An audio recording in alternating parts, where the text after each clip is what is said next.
my name is Jason Jeon, and I graduated, as Heather mentioned, I graduated last semester, like on the spring semester. And in my case, I really wanted to improve myself for the 3D graphic. That's one of the reasons I came to our school. So it's really rare, school that have landscape architecture and animation and game graphic. So that's one of the reasons I came to the school as the first time. Avery? Oh yeah. So I have a background on my bachelor degree in architecture, and I have another master's degree in urban design. And this is my second degree for a master's degree in landscape architecture. And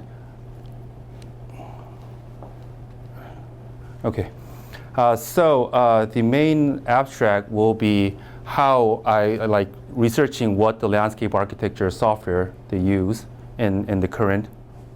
And then like researching and learning the important graphic tools that I use in the game design, and then how I merge it together. So according to Scott Rigby, he's a game researcher. Like everybody played games, I guess, and Scott Rigby was thinking why people are so into games. So the three things was the competence, how you grow and progress in learning about your character. And the second one is autonomy, and the autonomy is the most important thing of my thesis, is like how you control the overaction. You have the own control to move inside the space. And the third one is the relatedness and the social experience that you do, social, online games that you do all social experience. So my proposal was using the landscape architecture, the progress, the workflow, just doing hand sketch, AutoCAD, and use 2D graphic tool, Photoshop or Illustrator, and then 3D modeling, and then you do presentation. But if you add this with the game graphic tools and make a unique, revolutionary presentation, that is my proposal. So the landscape architecture process is first you do the site analysis. The second is the site history. The third one is the concept design. The fourth one is the site programming. And then after that, after you finish everything, you jump to the design drawing, which is the site design development. You do sketch or bubble diagramming, schematic design. And then after that, you do the final design, which is the base map or elevations, sections, and then you do a presentation for that. So most of the thing that I learned is all in our school base for 2 years, which I learned in LAN 660, which is the Design Public Studio, is the studio class. And the site history is the 658 class, and the rest of 665 and 67 is the graphic class for landscape architecture. So the traditional landscape architecture presentation graphic tools are, as I mentioned, it's sketch, hand drawings, AutoCAD for construction drawings. After that, you do 2D, which is Photoshop, Illustrator, and then you move to 3D graphic tools. So the viewers are only able to see the guided tour for when you do the presentation, for the presentation that doing these days, the current days.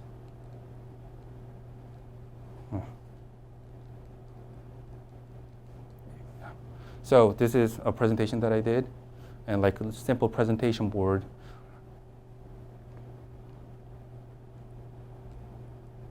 Or an animation, a simple animation. This is a sketch of animation that I did for the Parklet when I first came to the school.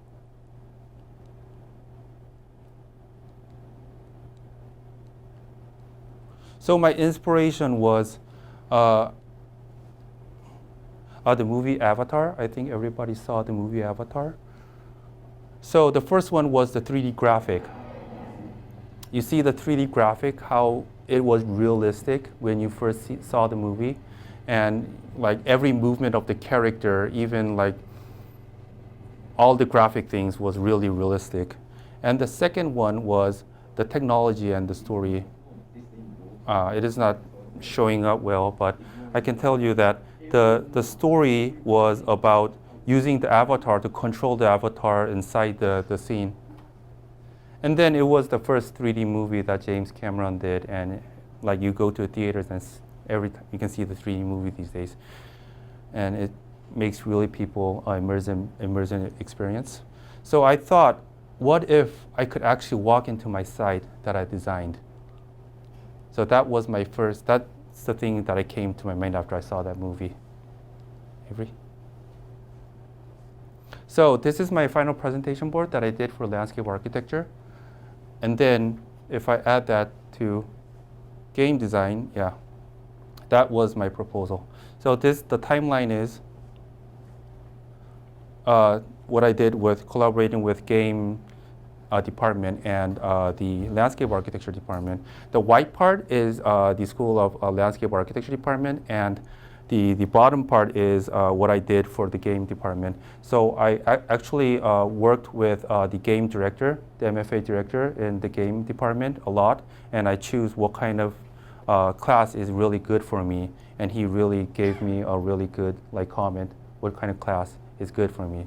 So 2 years for landscape architecture, 2 years for game design. And our school has a big benefit that, as I mentioned you in the first time, is landscape architecture and the game department is having those two things is really rare. So I try to use that one in our school. So the game design process. So this looks a little bit complicated, but first you start with AutoCAD and then do 3D modeling. This is the most basic, simple things. And then after that, you do UV mapping, which I will explain later what it is. And then after that, you do texturing for the 3D modeling, and then you save it to the library for that. And then after you build every textures and everything, you import that into Unreal Engine, which is the game engine that I'm using. And then this speed tree is the most important thing for landscape architecture. You can create your own vegetations with customizing, and it's not really hard to use. You can customize any shape, any branch size, any vegetation shape, even the color, even the material of the plants. And after that, you do settings and the final product for the virtual reality. So this is the UV mapping. If you have a shape that is maybe a sphere or rectangular 3D modeling, and if you unwrap it, that's the UV mapping. So you do texturing on top of the UV mapping with this shape, and you wrap it again, and it will be the texture. So this is how you create the 3D model. It's not showing well over there, but these are all the UV mapping that I did. So first, you do mapping, which is the albedo map. Albedo map is just the true color with nothing, just the color. The second one is the ambient occlusion map, is where the shade will be. The third one is the metalless map. The white part is where the metal part will be, and the black part is where the metal part will not be. And the fourth one is the normal map, where the bumpy part will be. And for the final, the roughness map is where the roughy part or the glossy part will be. So this is the final result after you add all together with 3D modeling.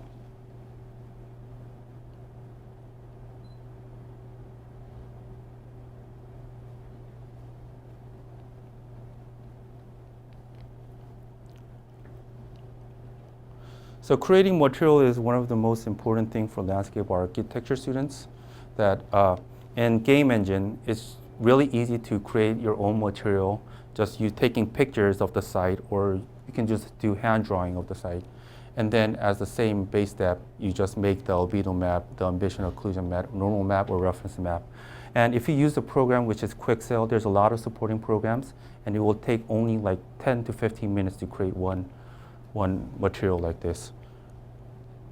So this is the material after the final result will be.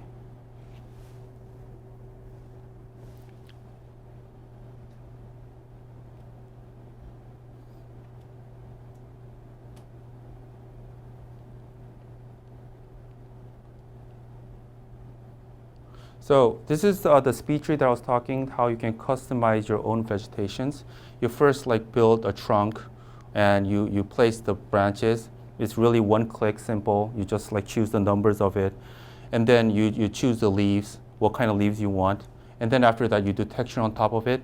This is the real image of the real trunk. And you just take pictures and just do Photoshop on top of it. And you just import that into a tree, and it will be like a realistic tree. So this is the final result for the trees, how I was showing. So you can actually make it move too also, and make the leaves falling down.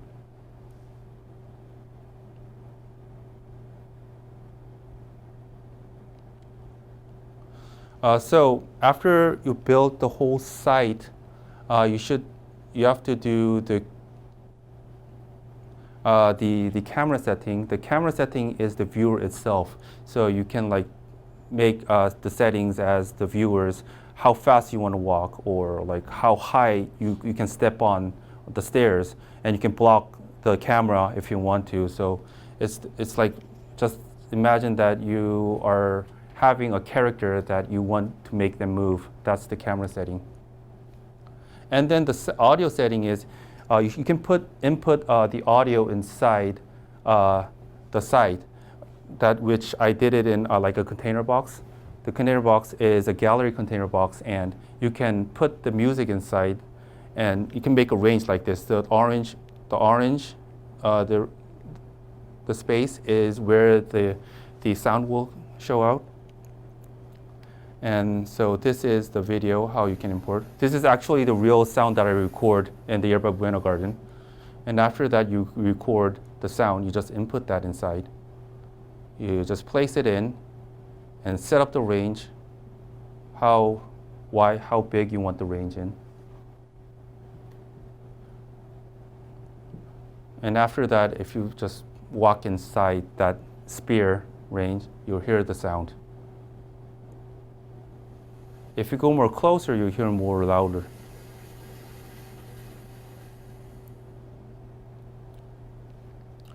So I guess everybody knows about virtual reality, and it's a new thing that happened. And I decided to go to game design. Before I went to the game, I was planning to go to animation, but after virtual reality came out in 2013, I decided to go to the game department. So, as you know, everybody knows Oculus Rift, and it's called HMD, head-mount display. The other thing is the Vertex Omni. Right now, they use the keyboard or the gamepad to control themselves to walk inside the space. But actually, you can walk inside the space as this device, and then the Oculus Touch, that you can like actually touch the site inside the site. So this is the virtual reality. This is Avery right over there. So you can actually like feel that it is 1-to-1 scale.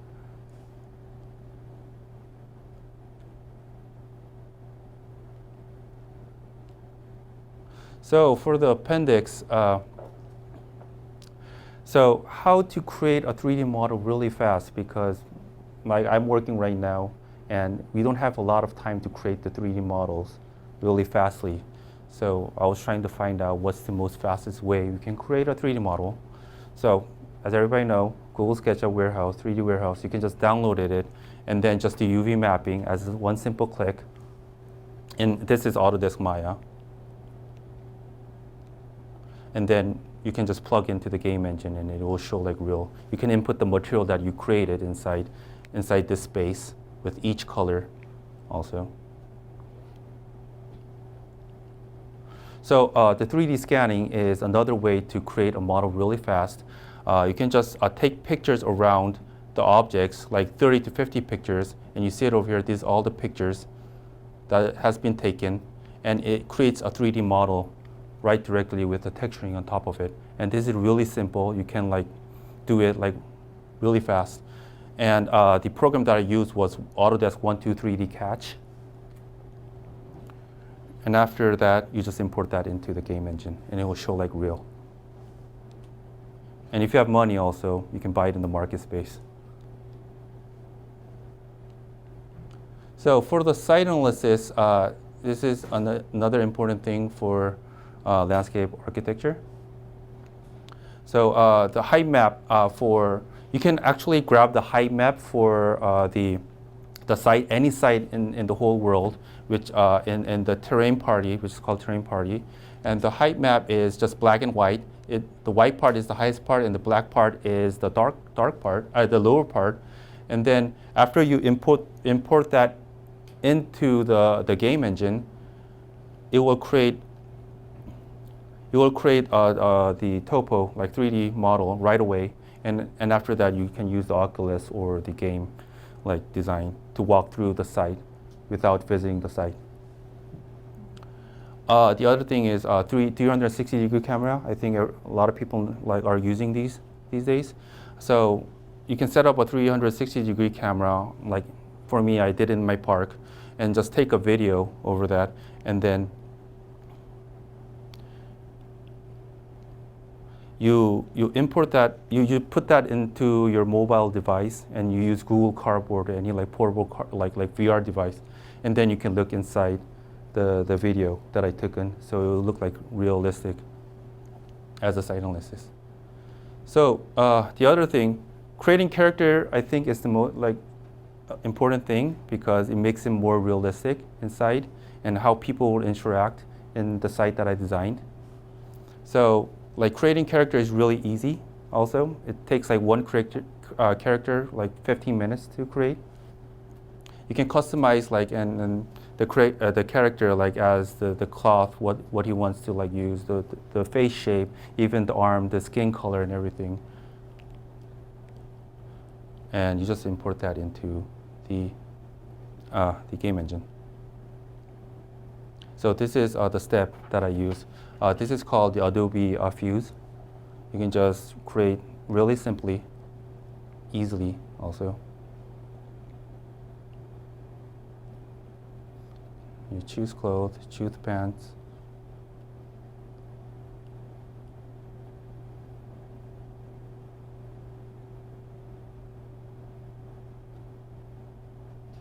And you can also like have sunglasses or mustache or anything else. And then after that, you import that into Adobe Mixamo, which is called, and you can put the action inside your character.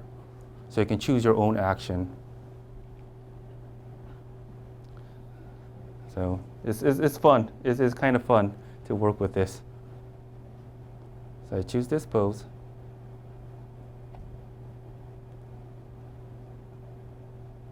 After that, you just unzip it, and then you just drop it inside the game engine.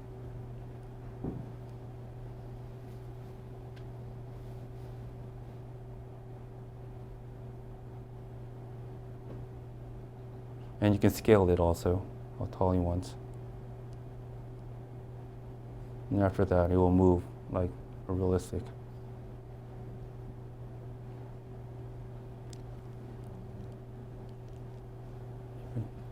So the final result, this is the final result that I did with the sketching, starting with the sketching, and then the Photoshop, what I did. And after that, this is the final result for the game engine, how we import. So you can see how realistic it is, like if you compare with the Photoshopping. That is like the final right now in the landscape architecture field.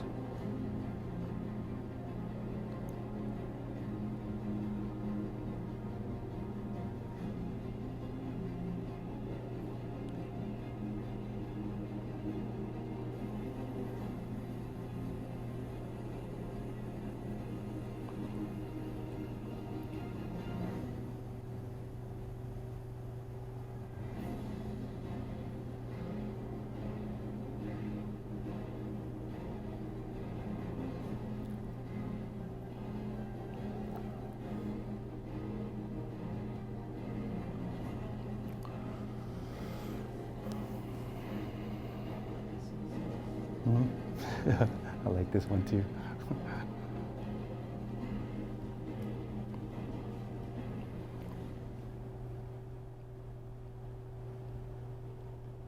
So I was thinking, who will be the users? Who will really want to like use this tool for the company?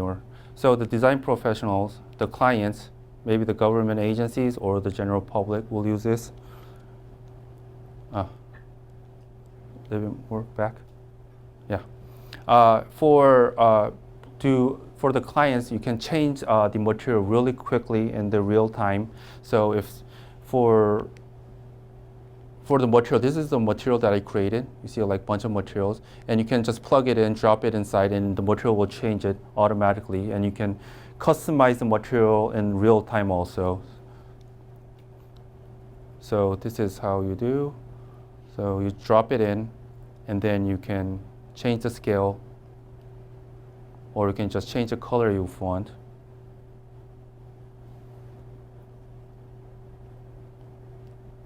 You can also change the depth of the material.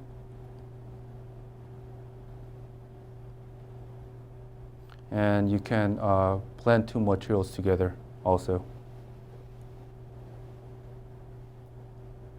Even you can do material painting.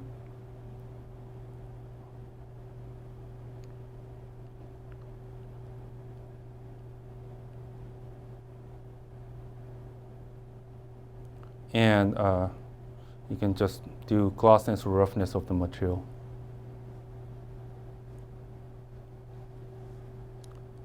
So you can also customize the mesh also. You can just draw, after you build your mesh 3D model, and you drop in the material inside the mesh, and it will look like this.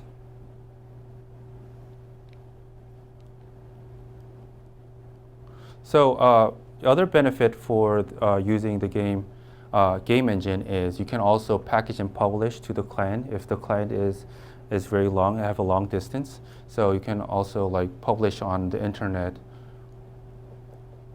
or the game console if they have a PlayStation or Xbox, or you can also use the cell phone or the tablet to publish it. So this is the thing that I was thinking about how you can like deliver to the client is first you do landscape architecture design, put it into the game engine, do virtual reality, and publish it because for landscape architects, they do a circulation survey, but not always the circulation is really succeed. So it's a really like safe way to do like a circulation survey to like the general public. And then they will fix the design maybe. And then after that, they do the one-to-one scale presentation to the client, and then they will change materials, meshes, or vegetations right away, and you can save time and cost. So for the conclusion, the first one is, as I mentioned, it's about how you can real-time like change the material really quickly. The second one is for the long distance clients, you can like publish it and you can like really like have a really quick communication to each other. You don't need to go to the client. And then the third one is you don't need to actually build a physical model. No, it could be an optional thing for the virtual reality, but it could be more understandable to the clients. They'll really understand what it is because not a lot of clients have the knowledge of landscape architecture, and I think this could be a good benefit for the clients.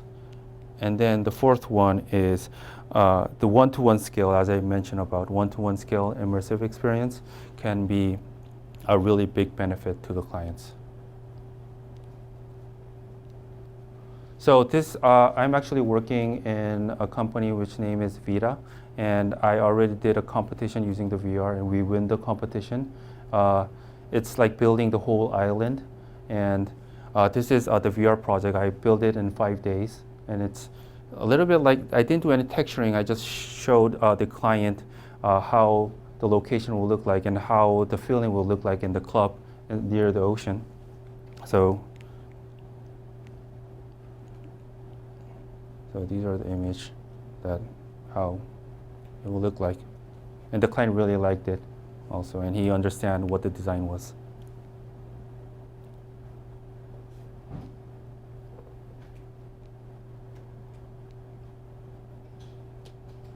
So for the final, just like game design, landscape architecture transforms imagination into reality. Thank you very much.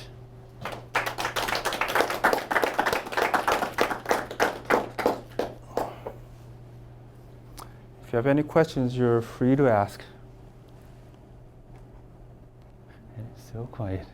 Did I? Oh. Oh, yeah, sure.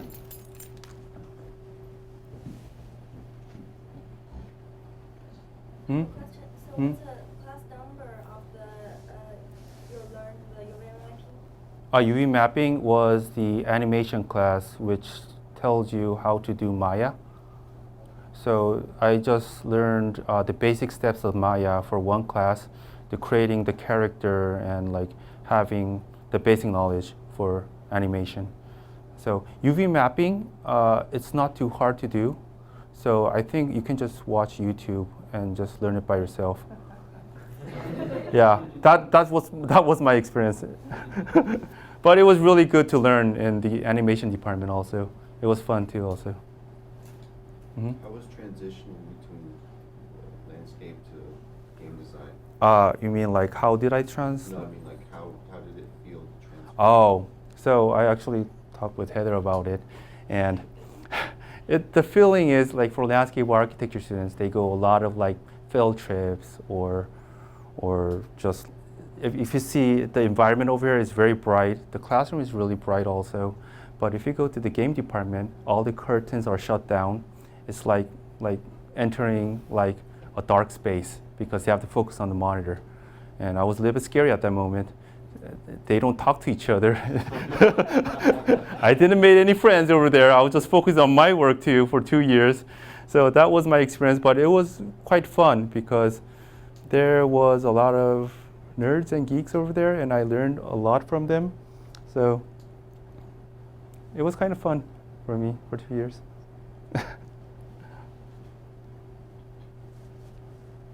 Oh, and actually, I prepared the virtual reality. So if you want to try, you're welcome to try the site that I designed.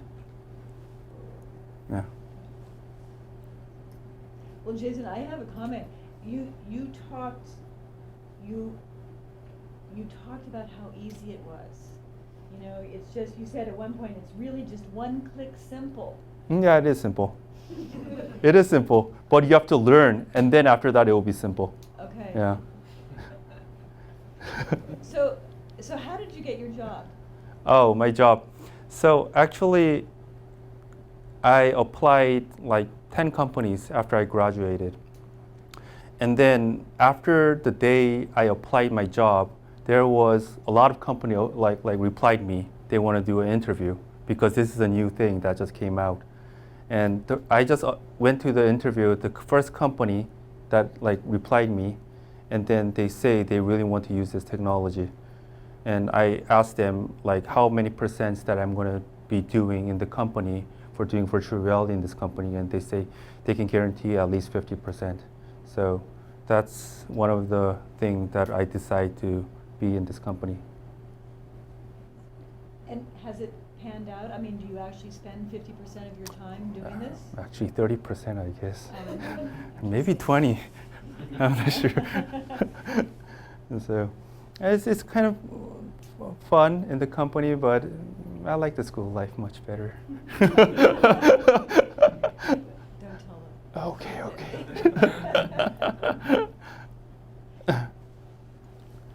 So, Oh yeah, sure. After the initial project where you did the design for Mhm. the island, Mhm. can you talk about any other projects that you've done since then? Oh, so the project that after that, so the project that I'm doing right now is making a simulation for the client for the driving experience, because our company is designing a huge master plan. It's like designing the whole island or designing like maybe like more than 100 acres. So it's like a driving experience. So I am making a simulation right now as like if you're riding in a car and then you see how it's going to look like when you drive the car through. And I'm still in progress right now, and I'm going to be finished like in next month. And if I have chance, I can show you later. Yeah. and why did you only have 5 days to put that competition Oh. together? After I got my job, they asked me, I got my job at July 6th, I remember that day.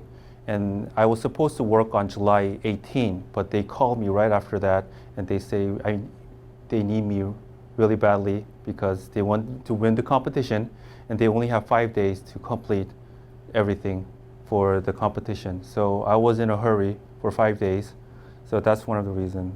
But for usually most of the landscape companies don't give you a lot of time, like a month or 2 months to build a 3D project. You usually have only like maybe 1 week or 2 weeks to develop it. So after the clients like it, and if they ask, you wanted me to put more material inside, if the client said yes, yeah, I have a chance to do some more texturings and everything. But if that's good enough, yeah, I move to another project. So time is money, and money is time. Mm-hmm. And was it a VR project that you did for the island? Yeah, that was a VR It was project. VR. So actually I didn't go. My boss and my project manager went there. They borrowed my computer and my Oculus Rift. They gave me some payment for that and insurance also. And for 3 days they used and borrowed that. And the client was the 40th rich person in the whole world. So yeah, you can see like they don't care about money, they care about design.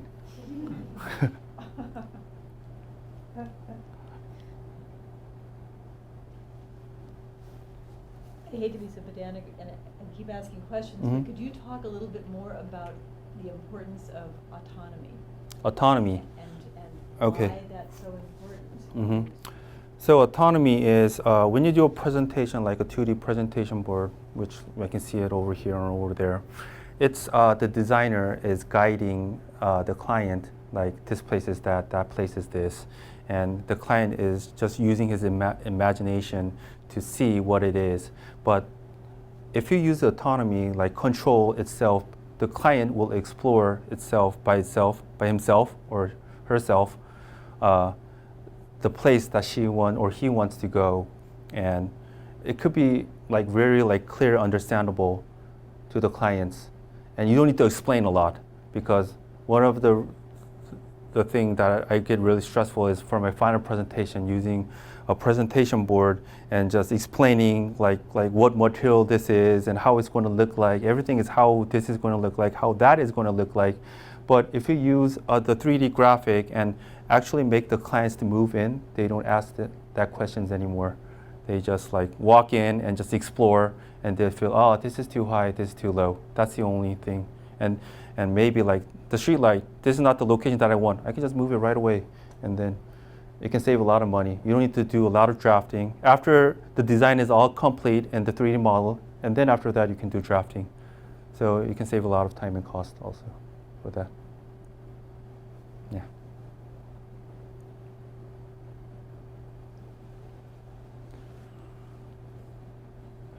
Could you talk about your experience presenting this final when you had to present it before graduating? Ah, you mean my final thesis? Yeah. I was really shaking at that moment, like shaking.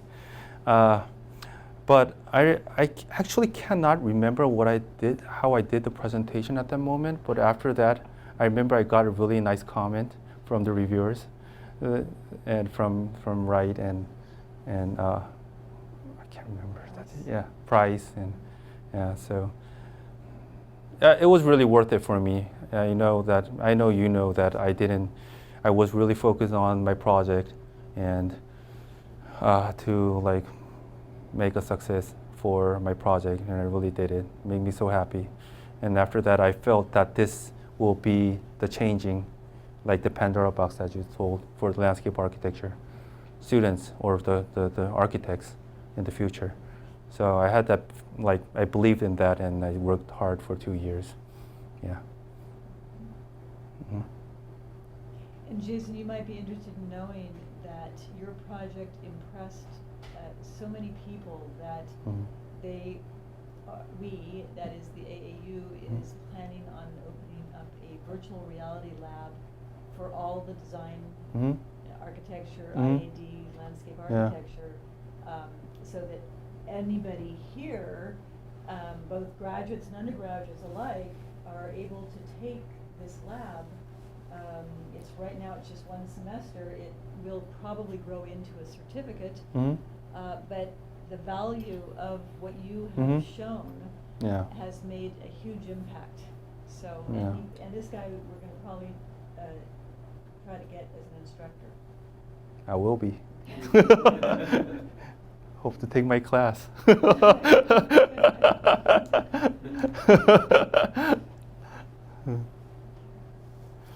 Okay.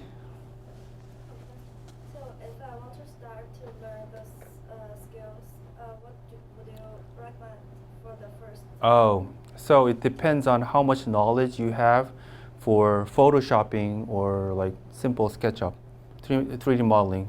If you have like basic like knowledge for that, it will be not too hard. But if you don't have any basic knowledge, I recommend you to first learn photoshopping and then maybe SketchUp.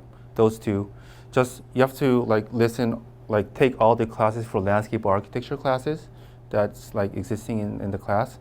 And after that, you can go to like game design for the lower level because their level is really high. Even I thought I was the highest one in our department, and when after I went there, I felt like I felt so small over there.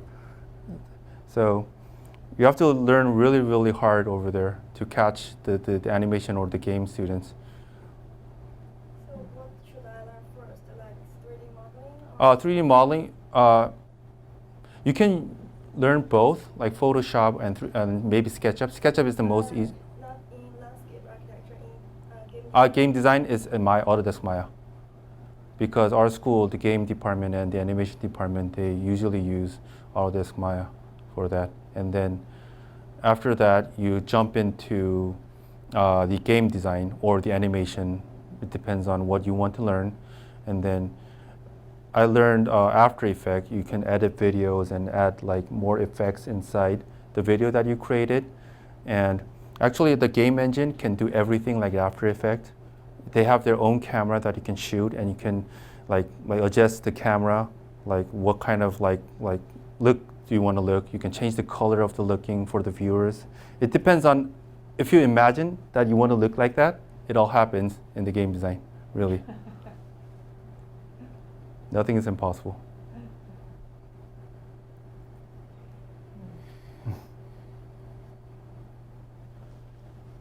So Jason has his Oculus Rift here, and if you want to try it out and walk through the space that he designed, this is an opportunity to do so. So if nobody has any other questions, let's give him a hand. Thank you. Thank you, Jason. Thank you.